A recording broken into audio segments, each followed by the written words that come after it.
Welcome to this tutorial about Proxmox. In this tutorial I will show you how to manage your Keyweb virtual server with Proxmox. Generally speaking, Proxmox is an open source software for virtualization solutions, offering both KVMs and LXC as possibilities. With these two, for example, numerous virtual machines can be created, whereby various operating systems such as Linux and Windows are supported.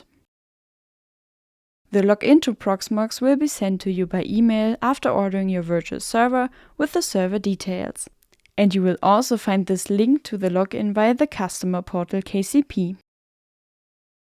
Log in with the details from the email and now select VE Authentication Server in the drop-down menu. In the overview on the left, you will find the data center item, under which you will first see the physical system on which your virtual server was provided. If applicable, you will also see other physical servers here, as they act as a network. If we select this now, you will see your overview page and find all the important information about your virtual server, such as CPU and memory usage, network traffic, and much more clearly displayed. At the top of this bar, you have various options for handling your server. For example, you can shut it down or select other types of control in the drop-down menu below, which I would like to explain briefly. A reboot shuts down the system in an orderly fashion, just like shutting down, but restarts it afterwards. This is an important function for configuration changes to the VM itself. Pause means that the system is frozen, so to speak, and when resuming, the system is reactivated exactly at the point where it was deactivated by the pause.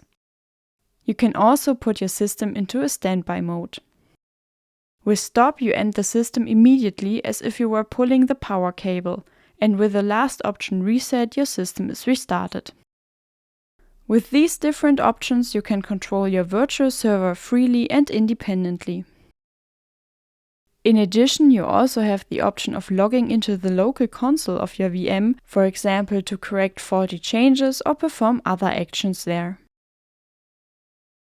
Another important function in Proxmox is the possibility to integrate ISO files and therefore install an operating system of your choice and completely according to your wishes. To do this, go to your virtual server and click on Hardware. Double-click on CD/DVD drive to open this window and click on Use CD/DVD image file to select your storage and the ISO image.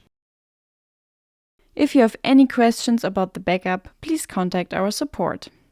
Thank you for your interest in this tutorial.